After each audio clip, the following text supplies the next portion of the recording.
बात भारत से पाकिस्तान गई अंजू के बाद अब राजस्थान की एक नाबालिग लड़की को पाकिस्तान से प्यार हो गया। लड़की सीकर से घर छोड़कर जयपुर पहुंच गई और जयपुर से पाकिस्तान जाना चाह रही थी, लेकिन न तो उसके पास पासपोर्ट और न ही वीजा।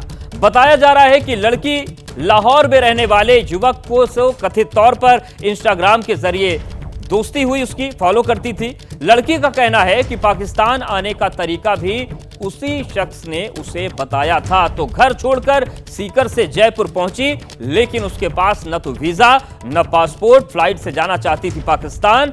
और अब सवाल उठ रहे हैं कि क्या आईएसआई का जो दायरा है वो सोशल मीडिया पर इस तरीके से आ गया है कि राजस्थान में अंजू जैसी एक और घटना घट गई। एक नाबालिग लड़की, आप अंदाजा लगाइए, एक नाबालिग लड़की जो पाकिस्तान के लड़के के दोस्ती में हिंदुस्तान को छोड़कर पाकिस्तान जाने की कोशिश कर रही थी।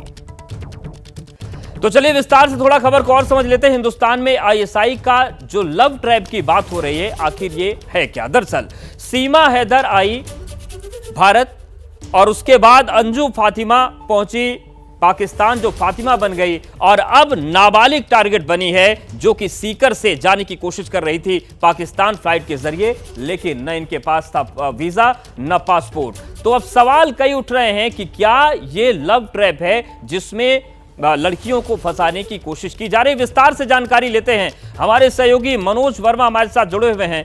मनोज, जिस तरीके से अंजू की कहानी आई वो सभी ने देखा और किस तरीके से अब तोहफे बरस रहे हैं पाकिस्तान में, वो भी सब देख रहे हैं। लेकिन ये जो जयपुर से नाबालिग बच्ची का मामला सामने आया, एक नाबालिग बच्ची में इतना दिमाग नहीं होता कि वो इतना बड़ा कदम उठा ले किसी के बिना समझाए, किसी के बताए। पूरी कहानी क्या है, कैसे ये पूरा पर्दाफाश हुआ इस पूरे मामले का? जी बिल्कुल, देखिए आपको बताना चाहेंगे कि आईएसआई लगातार भारत के खिलाफ साजिश रचता रहता है और इसमें भी ये ज़रूर कहा जा सकता है कहीं ना कहीं इसमें आईएसआई का हाथ हो सकता है, जिसकी हमारी एजेंसियां जांच कर रही हैं। और जो ये नाबालिग लड़की है शुक्रवार को एयरपोर्ट पर पहुंचती है और वहां पहुंचने के बाद ये कहती है कि इसको पाकिस्तान की टिकट चाहिए, लेकिन शुरुआत में जो वहाँ पर अधिकारी मौजूद होते हैं उनको लगता है कि मजाक कर रही है, लेकिन जब इससे पूछताछ होती है तब ये झूठ बोलती है कि ये पाकिस्तान से ही यहाँ पर पहुँची थी और इसका अपनी बुआ से झगड़ा हो गया था तो वापस पाकिस्तान जाना चाहते हैं। जब इससे और गहनता से पूछताछ हुई तब इसने ये खुलासा किया कि दरअसल ये राजस्थान की ही रहने वाली है और 1 साल पहले असलम लाहौरी नाम के एक शख्स के संपर्क में आई थी जो कि पाकिस्तान का लाहौर का रहने वाला है और उसने इसका ब्रेन वॉश कर दिया था और ब्रेन वॉश इस कदर कर दिया था कि ये उससे मिलने के लिए पाकिस्तान जाना चाहती थी। इतना ही नहीं, पूछताछ में इस लड़की ने यह भी बताया कि स्कूल की और भी कुछ लड़कियां हैं जो असलम से फ़ोन पर बात करती हैं और इंस्टाग्राम पर चैट भी करती हैं। तो कहीं ना कहीं ये मामला संदिग्ध लगा और जब जानकारी पूरी जुटाई गई तो कहीं ना कहीं एक ट्रैप समझ में आया और जिस तरीके से नाबालिग लड़की को अपने जाल में फंसाने की कोशिश की गई और पूरे प्लान के बारे में भी असलम ने ही बताया था कि एयरपोर्ट पर जाकर आपको क्या बोलना है और किस तरीके से आप पाकिस्तान पहुंच सकते हो। तो फिलहाल अभी एजेंसियां जो हैं वो लगातार इस लड़की से पूछताछ कर रही हैं और ये जानने की कोशिश कर रही हैं कि आखिरकार इसके पीछे और कौन हो सकता है। तमाम चीजें सामने आनी चाहिए और जा रहा है कि क्या, लेकिन ये चिंता का विषय भी और विचार का विषय भी। हमारे साथ वरिष्ठ पत्रकार अदिति टंडन जी भी हैं। अदिति जी, जिस तरीके से आंतरिक सुरक्षा को लेकर, सीमा की सुरक्षा को लेकर पाकिस्तान बदमाशियां करता रहता है, साजिशें करता रहता है, ये जो घटना सामने आई है, क्या माने कि ये सोशल मीडिया के जरिए एक ट्रैप या हनी ट्रैप बनाकर और देश की सुरक्षा से, आंतरिक सुरक्षा से, यहाँ की जो गोपनीयता है उससे खिलवाड़ करने की कोशिश कर रहा है पाकिस्तान, बच्चियों को टारगेट करके?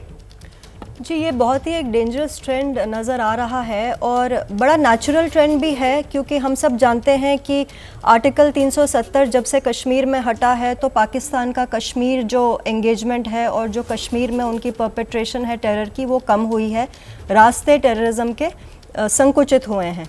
उसी तरीके से पंजाब में भी पाकिस्तान आप देख रहे हैं, क्योंकि फुटहोल्ड नहीं बना पा रहा है, वो क्या यूज़ कर रहे हैं, ड्रोन्स यूज़ कर रहे हैं ड्रग्स ड्रॉप करने के लिए बॉर्डर टाउन्स में।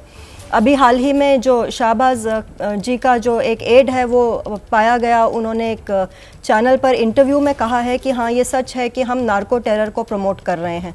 अब आप देखिए राजस्थान से जो लगता हुआ बॉर्डर है पाकिस्तान में, वहाँ क्या हो रहा है, वहाँ इस तरीके का एक पैंतरा अपनाया जा रहा है। और ये नई बात नहीं है, कुछ ही साल पहले, मुझे याद है 4 साल पहले की बात है, 2 आर्मी के जवान पकड़े गए थे, वो हनी ट्रैप हो गए थे। पाकिस्तान की एक आईएसआई वोमेन एजेंट उनको फ़ोन किया करती थी, कुछ इस किस्म का कहलाया जाता है voice over internet protocol.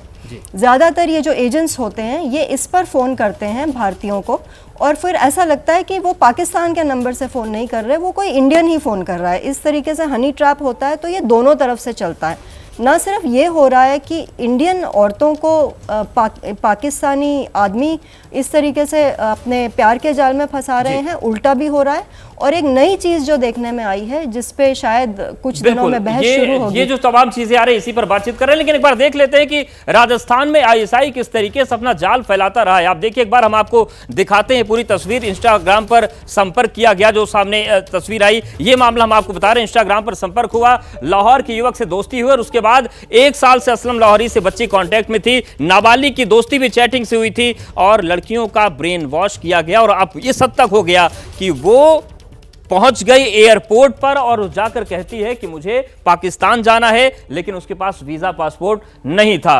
Pradeep Saurabh ji, सवाल यह है कि जिस तरीके की चीजें अभी सामने आ रही, चाहे अंजू की बात करें, चाहे इस जयपुर की नाबालिग बच्ची की बात करें, इसके जरिए किस तरीके का खतरा पैदा कर सकती है आईएसआई देश में? देखिए, इसको इतना विशाल फ्रेमवर्क में देखना, मुझे लगता है जिस तरह इस लड़की ने एयरपोर्ट में इसके साथ हुआ कि जिसको अगर ट्रेंड किया गया था तो उसके पास पासपोर्ट तो होना ज़रूरी था, और उसको ये भी बताया गया जाना चाहिए था कि वीज़ा भी होता है कोई, और जयपुर से इत्तेफाकन कोई फ़्लाइट पाकिस्तान को नहीं जाती है। तो इसको हमें इस नज़रिए से भी देखना चाहिए कि ये जो इंस्टाग्राम और फेसबुक और सोशल मीडिया है वो आजकल इस तरह की बहुत सारी चीज़ें हो रही हैं, और उस पर क्या कहते हैं प्रेम, ये तमाम मसले हैं। आपने देखा ही सीमा वाले मसले पर किस तरह से वो नेपाल से भारत आ गई और कहीं न इंडियन कोई सुरक्षा एजेंसी उसकी जांच कर पाई, ना कहीं पर भी। और अभी भी शुरुआत में तो उसका तो इतनी तरह से उसका तहे दिल से स्वागत किया गया, लेकिन अब जिस तरीके से उसकी जांच हो रही है, जब ये शक हुआ कि ये कहीं आईएसआई का या किसी दूसरी एजेंसी का प्लांट नहीं है, वो तब उस नज़रिए से देखा जाने लगा। संवेदनशील मामले हैं और हनी ट्रैप होता है, और राजस्थान में भी जैसा बताया था अदिति ने, ये भी एक घटना घटी थी और ऐसी घटनाएं होती रहती हैं। लेकिन और बड़े मुद्दे हैं। तो ये जो क्या कहते हैं कि भारत और पाकिस्तान के बीच में यूँ भी क्या कहते हैं ढेर सारी शादियां होती हैं, इधर से भी होती हैं, उधर से भी होती हैं, और बहुत सारे रक्त संबंध हैं दोनों देशों के बीच में। तो इसको उस नज़रिए से भी देख सकते हैं, और उस नज़रिए से बिल्कुल, हर नज़रिए पर नज़रिए का फर्क होनी चाहिए। इस पर भी बातचीत करेंगे। जैसे ही घड़ी का काटा दोपहर 2:30 पे आए, बबीता जी का दिल सास बहू साजिश के लिए मचल जाए। और ये है इनकी बहू, पूरे दिन ऑफिस की टेंशन हो जाए गॉन जब ये करें अपना फेवरेट शो फ्री टाइम पे ऑन। इनकी तरह आप भी देखें अपना फेवरेट शो अपने टाइम पर और डाउनलोड कीजिए एबीपी लाइव ऐप अपने स्मार्ट टीवी पर।